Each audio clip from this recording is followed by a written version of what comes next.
Hello, good morning and welcome to NewsX. We're live on DSTV channel 421, Go TV channel 125. Across all our social media handles, we are Joe News on TV. Coming up within the next 60 minutes, 7 power producers curtail supply to the national grid as the power situation continues to worsen in the lead up to the election. We have details as ECG says it will not be able to provide a schedule for the outages in parts of the country. Also coming up, ECOWAS court ruled the rearrest, detention and subsequent deportation of Shalimar Abbiusi in December last year was unlawful and a violation of her fundamental rights. We have an exclusive interaction with her here on NewsX. And later, Ghana Police Service urges churches not to shield criminals who incite violence on election day as it engages the Christian community on ways to ensure a peaceful election coming December. My name is Faustina Safo. I can't wait to do this with you. Take a seat, be my guest.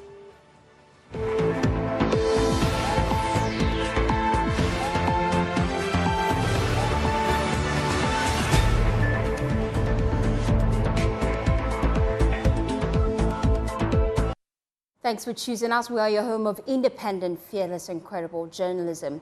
Now, this morning, member of communications team for the new force, Shalimar Abbiusi, has secured a landmark victory at the ECOWAS court after what many would describe as a harrowing ordeal in Ghana. The court ruled that her rearrest, detention and subsequent deportation in December 2023 were unlawful and a violation of her fundamental rights under Article 6 of the African Charter on Human Rights and People's Rights. Well, Ms. Abbiusi was awarded $10,000 in compensation. She's our guest today as we delve into the details of her case, the impact of her deportation on her personal and professional life, and her vision for justice reform. We'll also explore her exciting new role with the African Union and how she plans to use her platform to champion human rights and governance reforms across Africa. Shalimar Abbiusi, welcome to the show. Good morning. Good morning. Great to have you on the show. Thank you for having me. I would like us to start from the ECOWAS court ruling. They ruled in your favor. They awarded you compensation worth $10,000 for the wrongful action taken against you by Ghana. I'm just wondering what this victory signifies for you. This victory is historical, and I believe it's not just a historical moment for me, but for every single person who has experienced a similar injustice and who fell victim to the hands of a flawed system and abuse of power. So I believe that it reaffirms the importance of standing up against the violation of human rights, and winning this case sends a clear message that human rights have to be respected and violations will not go unchallenged. And I also want to add that no compensation can make up for violations, human rights violations, because our liberty is not for sale. What exact release were you seeking when you went to court? Because you made it clear just right now that compensation isn't enough. It's not about compensation. It is more about justice and clearing my name, but also setting a precedent that human rights can not just be violated within Africa or within the world. We live in a digital age where digital footprints to a large extent cannot be erased. So I'm wondering, how did the news of your deportation impact on you personally and especially professionally? It definitely had an impact on me, and personally, it was a tough time. It was very challenging to deal publicly with perceptions and misinformation and misconception. But I also have to say that it made me stronger, and I believe that it gave me the opportunity to showcase my resilience to the world. And professionally, it temporarily casted a shadow over my work. But it was also a redirection and opened new doors for me. As you said earlier, I am now appointed within the African Union as coordinator and spokesperson for different projects. So I believe that it was a positive redirection. I also recently launched my foundation, I Am Human, and I'm sure that also will be impactful. We'll get into your role with the AU shortly, because I recall during the interview you had with my colleague Raymond Aqua, you narrated how you were denied access to your counsel, phone calls, and also essential issues that were concerning to you. You also said that you were oblivious of the charges against you. Looking back, what specific legal or institutional reforms do you believe are necessary to prevent such violations in the future? Having access to legal representation is a basic human right, and it is unbelievable that people are being denied this fundamental human right. And I believe that there is an absolute need for stronger oversight in law enforcement, and we have to keep governments accountable. International bodies must oversee and keep governments accountable and protect human rights. And I also believe that governments should implement laws and regulations and guarantee access to legal counsel. What was the most difficult part of your experience? Was it the initial arrest, the rearrest, or deportation itself?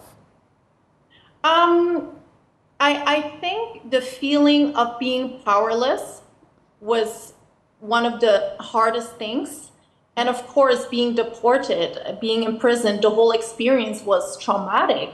But I just kept believing, and I kept believing and hoping that justice would do its work.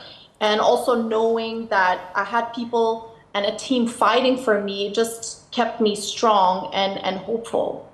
And for you, that episode in itself, what footprint did it leave in your mind?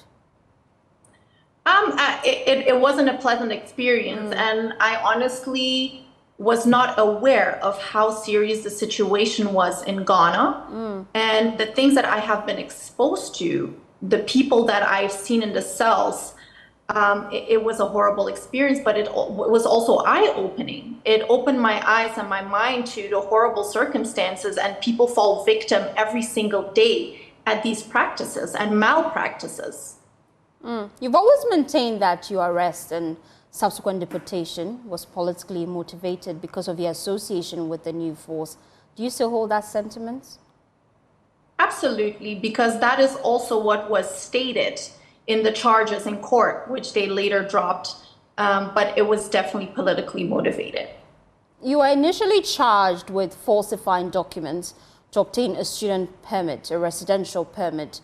And those charges, we know, were dropped before your deportation. That substantive issue, how do you respond to those allegations? Well, I'm glad you're asking the question. And I actually would like to enable the critical thinking skills of the people who are watching and listening. If I did forge documents, why were the charges dropped against me? And where is the evidence? Because there was never any evidence produced in court about these so-called forged documents. I obtained my permit through an official immigration officer. So if there were forged documents, was it one of their own officials who forged it? And I believe that the fact that the charges were dropped against me in court speak volumes. I'm just looking right now as the whole issue and how it played out. I'm wondering, what are some of the things that you've learned from that specific experience that will stick with you throughout your career? I've learned to never give up hope, to be strong, and also to not be afraid to speak up for what is right. So many people discouraged me when I wanted to take the case to ECOWAS court, but I think this is... Why? Why were they discouraging you? Because so many people told me, why don't you just drop it? Why don't you just leave it alone? You will never win. But I think that this historical win shows us that we should never stop believing and fighting for what is right. How long did the case take, though, in court? I think altogether it was 7 months. Did we have representation from Ghana in court?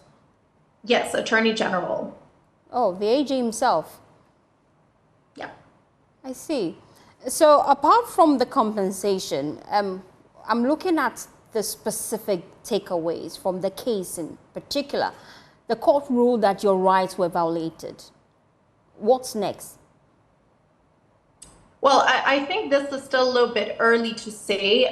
We just had the judgment, and I believe that my lawyer, Mr. Xavier Sotu, will do the right and the needful now to take the next steps. Will you plan on suing Ghana as a country? Excuse me, did I plan to sue them? Do you plan on suing Ghana as a country following this ruling? Well, I already did. Yeah, but then you said that the compensation wasn't enough. I didn't say the compensation wasn't enough. I said our liberty is not for sale. So no compensation can measure up against violations of basic and fundamental human rights. So I'm wondering, how can civil society and organizations, as well as international bodies, effectively support individuals who face political persecution and human rights abuses like you did? I believe that society must provide legal and psychological support to victims. And I also think part of the fact that people are not being heard makes it really difficult to process these traumas. And I believe that is why my case, who was so publicly, and me winning this case, can also be a support and an inspiration to people. And I think that the government should just make sure that victims are being heard. That is very important. When people feel like they're not being heard, it becomes very difficult to deal with such a trauma. And the international community should hold governments accountable. I'm thinking right now, are you still affiliated to the new force? Still active? I am. I'm currently the international spokesperson for the New Force movement. Interesting. So we are still actively involved in politics. Well, it is a movement. I don't call myself a politician. I don't see it as politics. I see it as a movement and more as a humanitarian role. Are you optimistic of your chances in the upcoming polls? I'm sure the impact will be significant. I'm hopeful for change, and I think the people of Ghana are ready for change. Well, congratulations on your new role with the AU. You've been appointed the electoral journalist for the African Union elections. How do you plan to leverage that position to champion human rights? Thank you so much, first of all. And I think being a woman and a youth in such a role and getting a voice on such a big platform is already an embodiment of that advocacy. And how long will you be occupying that position? I don't know, but I do think this is going to be a step in the right direction, and I definitely want to develop my skills and my leadership skills further in the body of the African Union. Now, I know that you're a human rights advocate. You're holding key roles in the AU, APSA, AGA. I'm wondering how you balance your personal advocacy with the broader objectives of the AU. Well, as we know, AGA and APSA, they go about governance, peace, security, and the goals are pretty much aligned with my personal goals. And I also believe in advocacy. And I believe that my personal experience also gave me a very good understanding of the problematics within the African continent when it comes to peace, security, human rights. And those problematics is also what we strive and what I strive to improve and restructure. If you could turn back the hands of time, what would you want to take away from your experience with Ghana? I wouldn't want to change it because, as I said, it was such a crucial part of my life. It redirected me completely. It made me grow. I became so much stronger. So I wouldn't want to change anything. Would you be coming back to Ghana anytime soon? Well, let's see, but I definitely leave the possibility open. But it's very likely close to the elections that you should be around. Isn't that the case?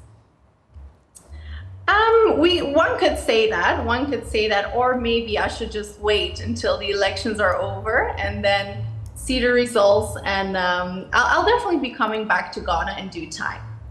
Thank you for your time here. Shalimar Abbiusi, she's member of the New Force. We've been engaging her after her victory with the ECOWAS courts. Thank you so much. Now, away from that, the Ghana Police Service is asking churches and religious leaders not to shield individuals who may engage in criminal activities or incite violence on Election Day.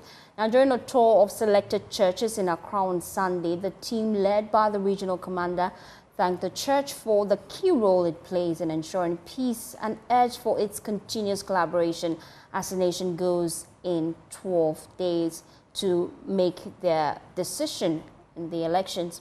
Well, there's more in the following report.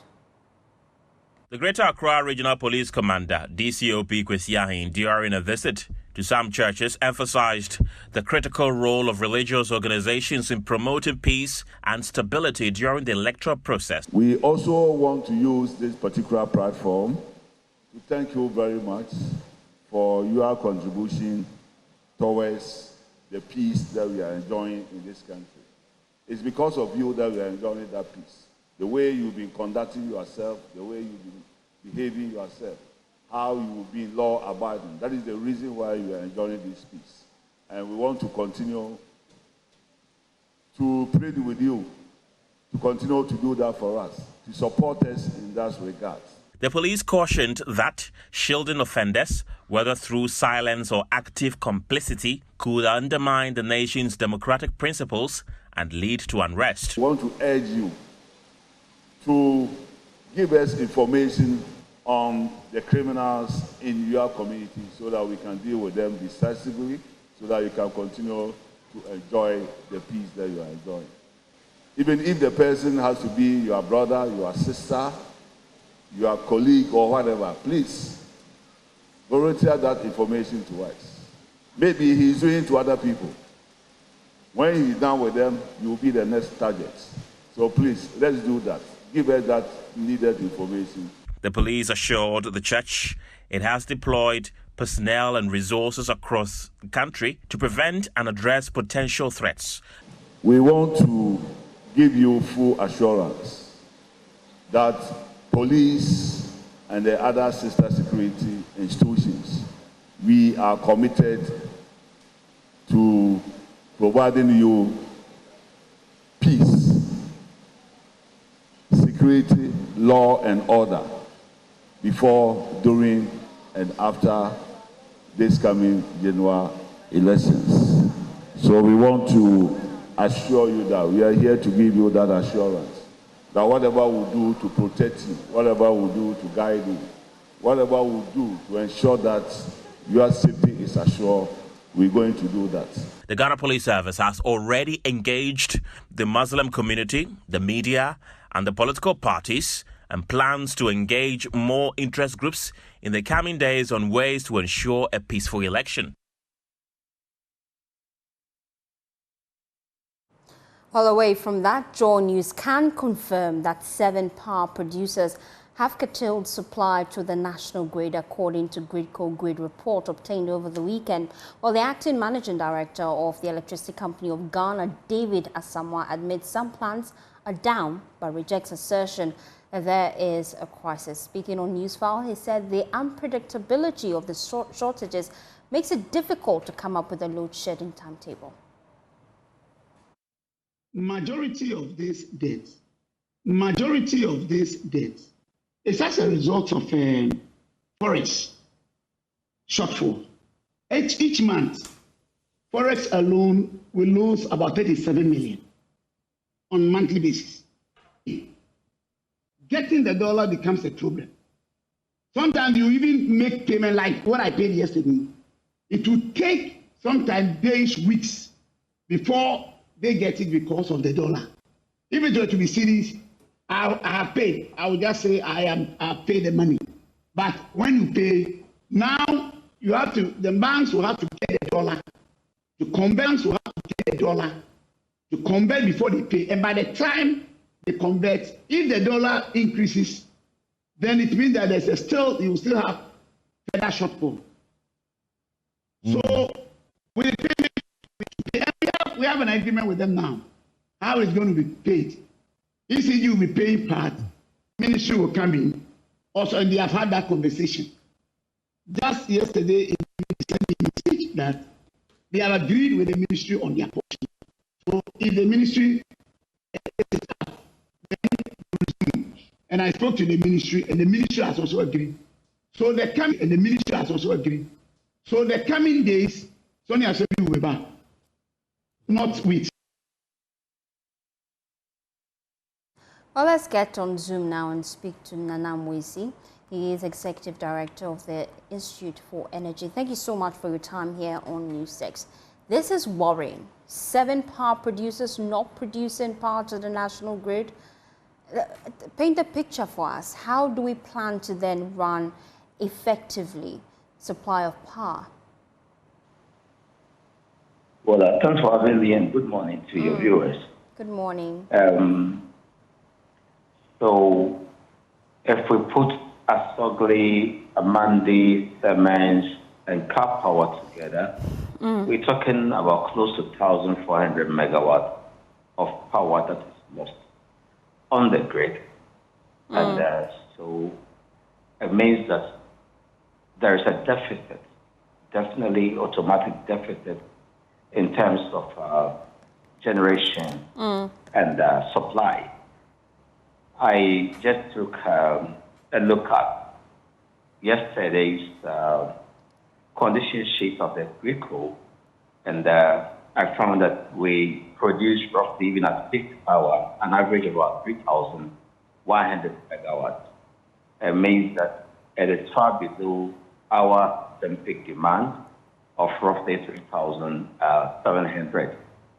And so that gap has to be managed by load shedding. That's what we are seeing, what we're seeing. But then, how do we manage it as consumers? I think we must plan our day. Since they won't produce a timetable, we must plan our day, bearing in mind that at any moment, lights could go off. If you're asking from the direction of consumers, what we must do, then of course, we must have that in mind. But if it's about government, then we will appeal rather to government to engage the IPPs as soon as possible. Because according to the document, it is indeed. According to the document, Amandi, Kalio Solar, and T66, as well as Car Power, they are currently contributing 0 megawatts to the national grid. The other 3 IPPs, which is Asogli, Solar, and Siemens, we know that, unfortunately, they are also not producing power. Asogli, we know that is currently facing these challenges because of government's indebtedness to them. I'm just going through the document that before me right now. We know that only last week, the IPPs threatened to also curtail supply. And so this is a widespread problem. I recall that the ECG, they went on a revenue mobilization drive, and that hasn't been so effective. So how then do we deal with the problem when, to a large extent, indebtedness is the problem? It is good that you appreciate that it is indebtedness that is the problem here. For the utilities, cash flow constraints is also hammering them back in terms of their operations. They are unable to buy the necessary parts as they claim or say to fix plants. They are able to buy the necessary materials to also, let's say, oil and all that, to make sure that the system are running. And so to them, until government collects a substantial amount of the debt owed them, they will be unable to operate. We know Car Power is lost. They are fixing their valve. But as they tell us, they are not in a hurry to fix their valve. They are rather expecting government to engage them and pay them some substantial part of the debt owed them before elections. And so that is what we have. How do you propose moving forward we deal with some of these issues, especially when the cash waterfall mechanism set aside to enable the effective payment of all these actors in the power line is not as effective as it should be? Yes, so the immediate step is for government to engage the power utilities to come on board and give us power. The next act you just mentioned, because the problem lies around revenue mobilization and distribution to the utilities, we'll also want to add a voice to what the PRC have asked the ECU to do, to adhere to the cash waterfall mechanism. The letter that comes in ensure that it is fairly and equitably distributed to all the utilities. But most importantly, ensure that you are getting a chunk of your revenue or the expected revenue. Because if you are just collecting half of the expected revenue, it still will not solve the problem, even if you deposit all into the cash waterfall mechanism. And so, in the medium to long term, the inefficiencies in the utility system must be fixed so that enough of revenue can be generated, and also we must adhere to the cash waterfall mechanism dictate. Thank you, Nana Abbiusi, for your time here on NewsX. He is Executive Director for the Institute of Energy Security. Now let's do some other stories. Fire has gutted more than 50 wooden structures at Bushi, close to a refuse dump. Let's get more on this. ACFO 1, Alex Gignate, he's a member of the PM team of the Ghana National Fire Service. He joins me live with more. Alex, paint a picture for me. I know that this happened yesterday. Currently, I'm sure you've done an analysis of what exactly happened. What triggered the flames? And I'm not going to ACFO 1 yet, even though I wish. So it's ADU 1. Oh, Alex it's ADU 1. Okay. Yes. Thank you for the correction. So we received a call around 9:30 a.m. in the morning, where we dispatched our team from Makola to proceed to the scene. Our team quickly proceeded to the scene in good time. In less than 10 minutes, they got to the scene. The problem is that accessibility was very much curtailed because valuable time that could have been used to fight the fire was being used to find alternative routes to the fire scene. Eventually, we were able to get to the scene and upon our assessment, realized the fire was fast spreading. So we had to call for reinforcements from our team at Circle, who also got there in good time to complement the efforts. So about 50 wooden structures used for domestic and commercial purposes was damaged, but our officers were able to, one, prevent any casualty in the process and also limit the extent of damage, because then we were able to salvage all over 500 wooden structures and then the timber markets there. The cause is not yet unknown. There are a lot of factors that we are considering that could account for it. It could be indiscriminate disposal of cigarette butt. It could be indiscriminate burning. It could be illegal connection. It could be a lot of factors. So we are not leaving any stone unturned. Unfortunately, I know you always hear us say we are investigating. That's because we want to make sure that the results of our investigations are conclusive enough. So yes, we've started investigation, and based on the findings, we use that as a case study to educate the people to prevent such things from happening in the future. Did you find it difficult accessing the place? Very much difficult, very, very difficult. Even with me going there, I had to park my vehicle at the police barrier and pick an Okada to go to the place. So you can imagine how difficult it was for our fire tender. That is much bigger. You can imagine it was very difficult. And these wooden structures have also been built so close together. So it made the spread much more easier. And then also, apart from accessibility, the fact that people had stored gas cylinders in there was putting the lives of our officers at risk, because there were a lot of explosion going on as we were fighting the fire.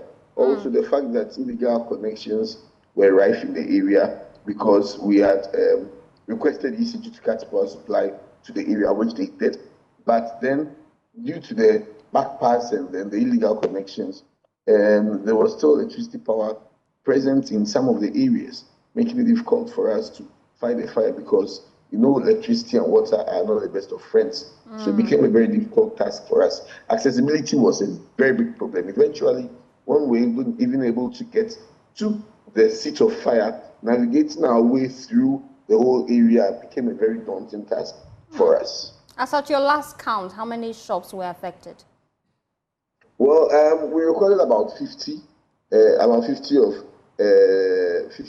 damages, you know, and but the good thing is that when we got there, the most important thing was that we wanted to make sure that we don't record any further damage at the scene.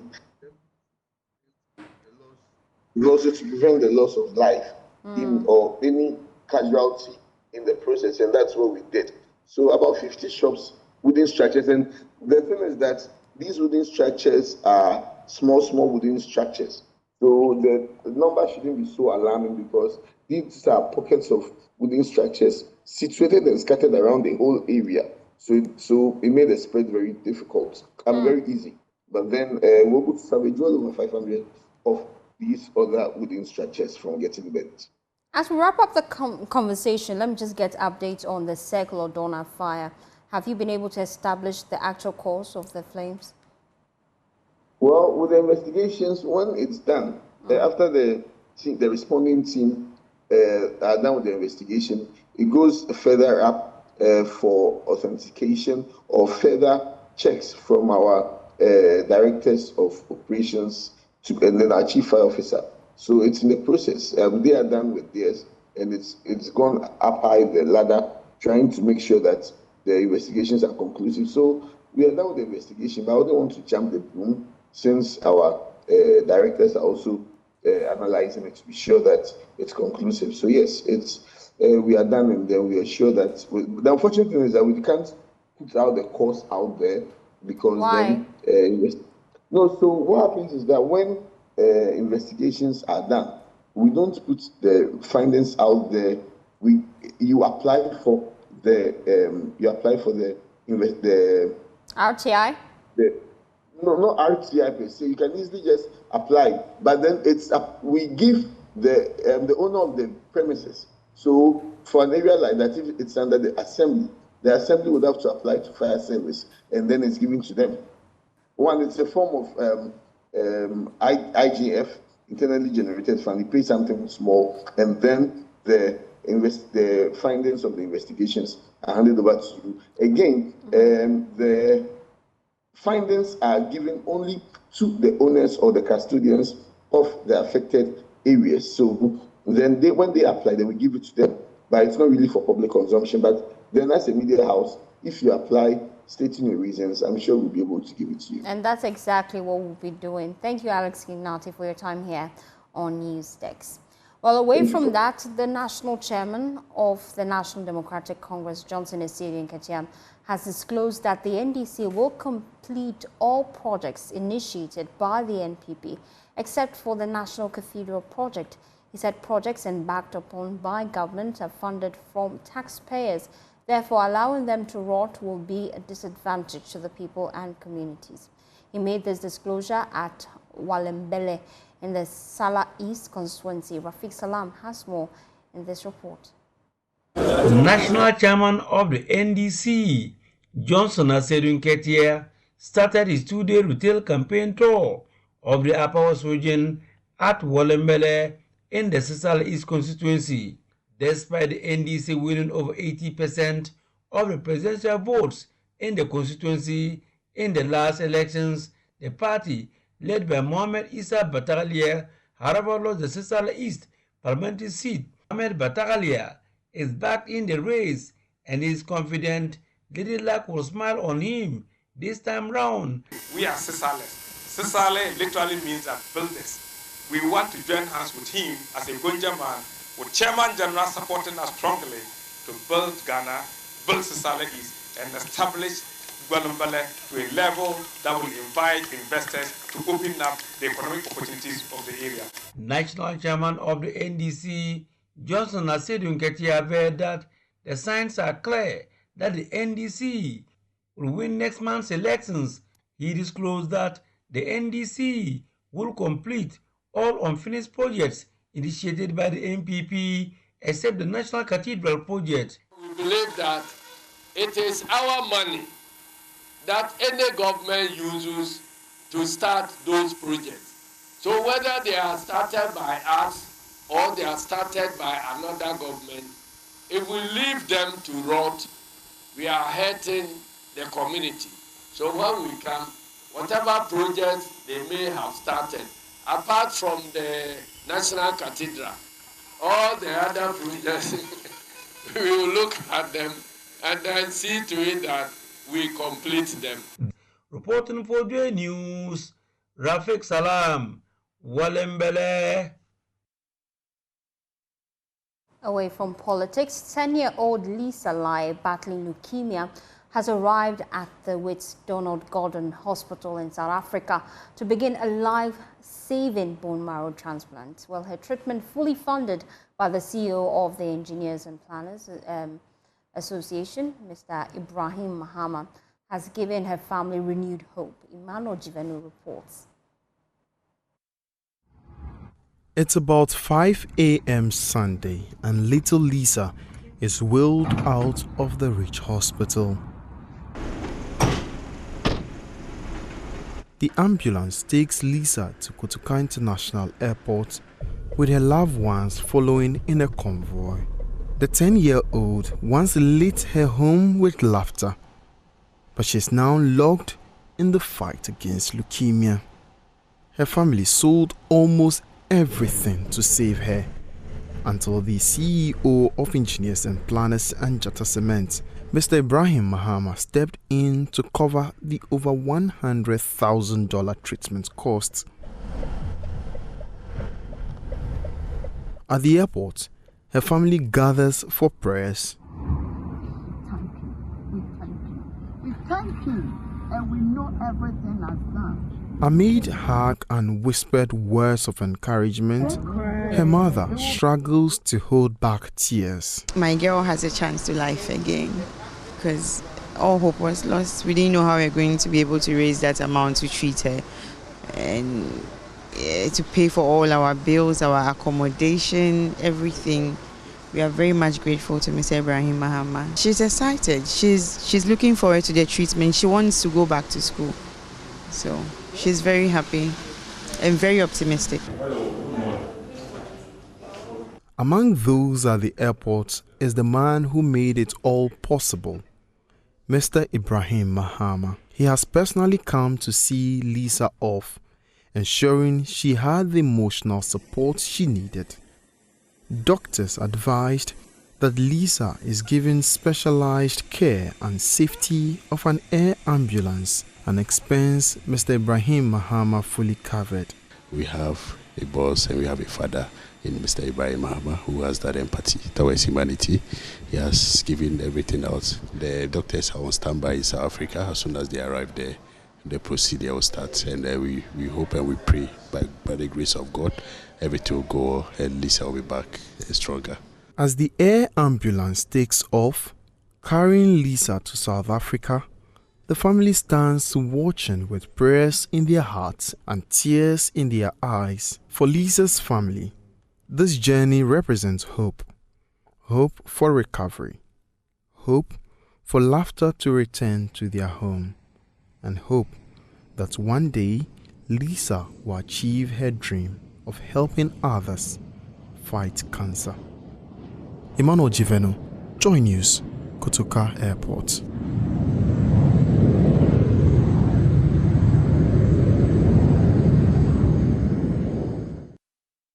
You're still watching News Text. We'll be back with business news. Please stay tuned in.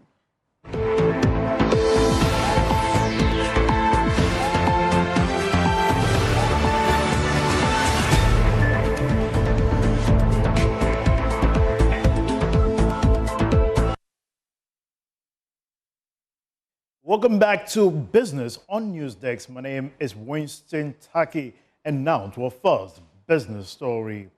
Women in the northern region are asking political parties to give timelines on promises of economic policies for women. The women are also advocating tax waivers as part of policies they want from the next government. They made a request at a policy dialogue held in Tamale. The Women Economic Dialogue on the theme towards sustainable development, the economy we want, was organized by the Frederick Ebbeck Stuftang Economic Policy Competence Center in partnership with Sweden, Ghana and Yarrow to provide women from different sectors of the economy a platform to engage the political parties and to seek clarifications on the content of their manifesto. Speaking in an interview, the executive director of Sweden, Ali Masajito Said, said the issue that dominated the discussion was how political parties will implement their promises. A lot of political parties are emphasizing on what they have for women. And then we think that it is important that we create a forum for women to know, demand accountability, ask questions critically, and get involved in the governance process after the election. So that's what has brought us here. So we are looking at the manifestos, the economic policies of the various manifestos, specific attention to women. So we are looking at MPP, we are looking at NDC, CPP, and then others that will be able to fish out. A gender advocate and administrator at the UDS, Faridatu Al-Hassan, raised concerns over tax regimes of various governments. One challenge that women face is the high tax rates that overburden the rural woman, most of them who are into agribusiness, small-scale production, and also trade.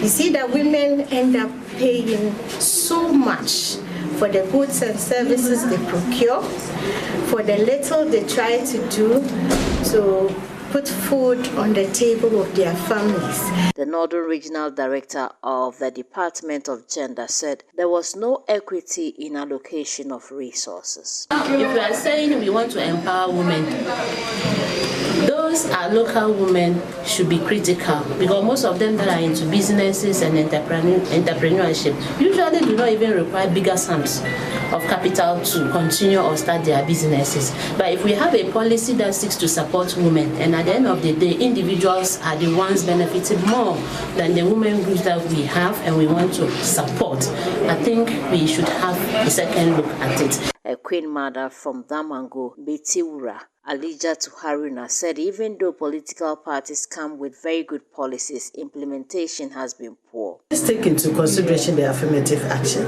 How many women do we have? Women representation in the district assemblies. You would lobby and lobby and lobby for them to appoint women, but it is not done. They say women should participate in assemblies, but the appointment is very low. We have insignificant women at the assembly. So how can issues of women be articulated? A representative from Yarrow, Kingsley Tomwaba, called for reorientation in communities on the capabilities of women. Men like myself want that the situation whereby there will be equity, not necessarily equality, but at least we should make sure we bring them to the level that will assist, and once women are progressing, we all benefit from it. So some men are supporting. Moving on, the Chamber of Oil Marketing Companies has assured it will not support any member that is engaged in any form of third-party supplies or for adulteration. Chief Executive Officer Dr. Riverson says the Chamber is working with its key stakeholders and partners to sanitize the operations of members. He spoke to Joy Business at a dinner night and rebranding event in Accra.